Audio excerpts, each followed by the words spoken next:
Olá, essa aqui é a nossa apresentação sobre o trabalho de administração da informática. O tema escolhido foi gerência de configuração, e o grupo sou eu, Rafael Araújo Tenório, e o Arthur Guimarães Elas. A gente vai falar um pouco sobre a definição do MPS do nível F, os detalhes sobre a gerência de configuração, os resultados que são requeridos pelo nível F, estratégia de implementação, um exemplo prático e, por fim, a conclusão. Bom, basicamente, o que é o MPS de serviços e o nível F dele? O MPS de serviços é um modelo brasileiro que ele vai ser focado em aumentar a maturidade das organizações com relação a projetos, processos e tudo mais, e serviços prestados por essas organizações. Ele foi inicialmente desenvolvido para complementar um modelo já existente na época, que era o MPS de software, focado, obviamente, para softwares. Ele basicamente vai vir para poder apoiar e melhorar os processos de serviços e os processos organizacionais de uma forma geral. O nível F, em específico, chamado de gerenciado, ele vai ter como foco planejar, executar e controlar esse trabalho, esses projetos, de forma padronizada, fazendo com que eles definam processos básicos e gerenciem esses processos básicos para que tudo consiga ser entregue no prazo e de forma correta. Além disso, ele vai desde o início, o acordo entre o cliente e o provedor daquele serviço, quanto à entrega daquele serviço. Após aquele serviço ser entregue, ele ainda também vai passar por uma avaliação para verificar se tudo aquilo que foi acordado com o cliente está sendo entregue ou não. Bom, e qual que é a importância da gerência de configuração nisso tudo? Basicamente, a gerência de configuração ela vai manter a integridade, a rastreabilidade e o controle desse projeto. De que forma?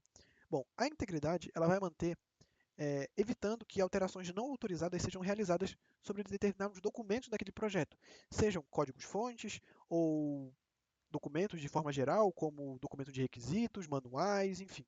Ele vai evitar que mudanças sejam realizadas nesse documento sem a permissão adequada. A rastreabilidade é justamente ele manter um histórico.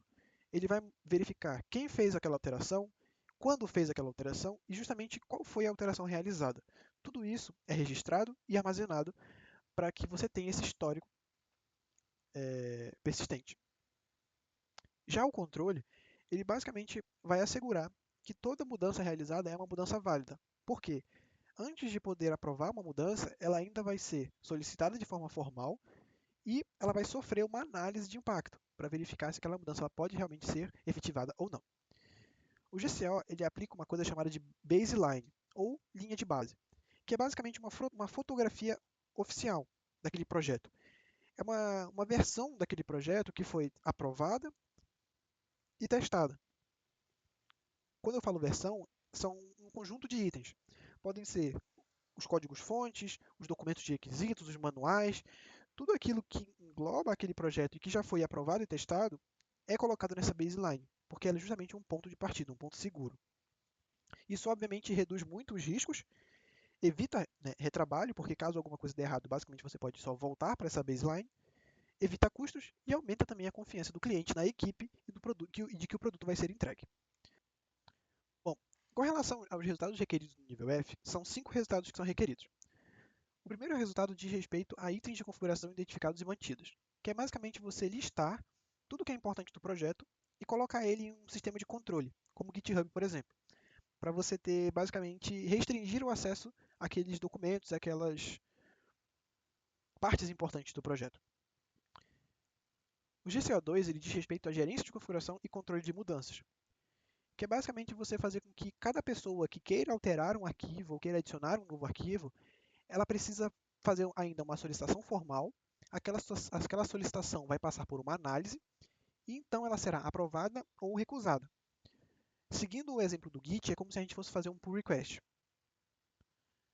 A GCO3 ela fala sobre as linhas de base gerenciadas, que é basicamente você gerenciar essas linhas de base. Quando você define elas, você vai basicamente dar uma tag, um identificador único para cada uma. Por exemplo, versão 1.0, versão 2.0, versão 3.0 e assim por diante, para você ter essa diferenciação entre cada uma. O GCO4 ele vai dizer sobre informações e históricos disponíveis, que é basicamente poder consultar um status e o histórico daquele documento. Quem alterou, quando alterou e o que alterou.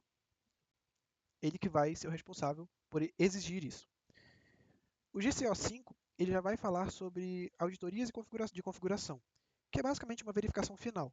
É conferir se tudo aquilo que foi acordado com o cliente realmente está sendo entregue ou não. Agora eu vou dar continuidade à apresentação. A gente vai focar um pouco na estratégia de implementação do processo de gerência de configuração. E é um processo estruturado que precisa de atenção em quatro pontos principais. Para que a estratégia funcione, tem esse fluxo recomendado que começa pela identificação dos itens de configuração, que são basicamente os ativos que vão ser gerenciados, como código, a documentação, banco de dados, essas coisas. Em seguida, é necessário escolher um sistema de controle de versão, que é a ferramenta que vai permitir que seja feita a gerência e o rastreamento das alterações no código. Depois disso, é importante definir o processo de controle de mudanças, que vai ser um conjunto de regras que a equipe vai seguir para garantir que o software seja entregue da forma correta. E no fim, a etapa mais importante vai ser estabelecer estratégia de baseline, que é como o Rafael falou mais cedo. Ah, Para auxiliar esse processo, a gente pode utilizar várias ferramentas diferentes. Para o código, como a gente já falou, é necessário uma ferramenta de versionamento de código, que pode ser o Git ou Subversion, não importa. Também em qualquer uma das plataformas como GitHub, GitLab, Bitbucket, até o Git. Ah, e para o controle dos documentos é importante ter algum repositório central onde todos os documentos ficam acessíveis e possam ser controlados para que a equipe possa acessar ou não esses documentos. Dessa forma fica centralizado e as pessoas podem se guiar baseado naqueles documentos e garantir que o que está sendo entregue foi o que foi pedido de fato pelo cliente. Ah, Em relação a métodos, a gente pode utilizar o BPMN, que vai servir para modelar e visualizar esses fluxos de controle de mudança. Fazer checklists para garantir que os passos da mudança foram seguidos, por exemplo, garantir um mínimo de verificação dentro de uma mudança. Então, para que uma mudança possa ser válida, é necessário passar por essa checklist específica. E também métricas que podem ser utilizadas para gerenciar como que o processo está funcionando dentro da empresa. Agora eu vou falar um pouco sobre os desafios de implementar o GCO e os riscos e os benefícios. Os desafios são um pouco complexos, mas os benefícios acabam superando tanto os desafios quanto os riscos. O desafio em qualquer mudança que envolva a cultura, né, em qualquer empresa é justamente essa resistência cultural da equipe. Ou seja, as pessoas elas ficam um pouco travadas no modelo anterior ou simplesmente se recusam a alterar a sua forma de trabalho. E isso pode acabar prejudicando a implementação de um novo processo. Então, isso é um desafio de praticamente qualquer metodologia ou processo da engenharia de software ou de administração. A curva de aprendizado das ferramentas, como por exemplo o Git, acho que é a ferramenta mais complexa das quais eu falei, que apesar de ser de certa forma simples para quem já tem algum conhecimento de como funciona, ela pode ser um pouco complexa para poder tirar o máximo potencial da ferramenta. Então, por exemplo, para fazer o controle de versão, no caso de versão propriamente dita, como a versão que é entregue para o cliente, é necessário ter uma técnica relativamente avançada para garantir que seja implementado da forma correta. E definir o nível certo de controle, ou seja, não ficar muito travado, mas também não deixar tão despojado o processo. Os maiores riscos de não implementar esse processo é a perda de trabalho, perda de tempo dos funcionários da equipe, porque por não ter um controle muito bem feito, por não ter os documentos acessíveis para a equipe do que é preciso fazer e o que foi pedido pelo cliente de fato, tem uma perda de tempo aí, tem uma perda de trabalho, porque o desenvolvedor pode acabar fazendo um programa ou alguma mudança que não foi exatamente o que foi pedido pelo cliente. Então é necessário ter esse tipo de controle. A entrega de versões incorretas para o cliente, isso é um problema bem sério, já que entregar um produto insatisfatório para o cliente é prejudicial.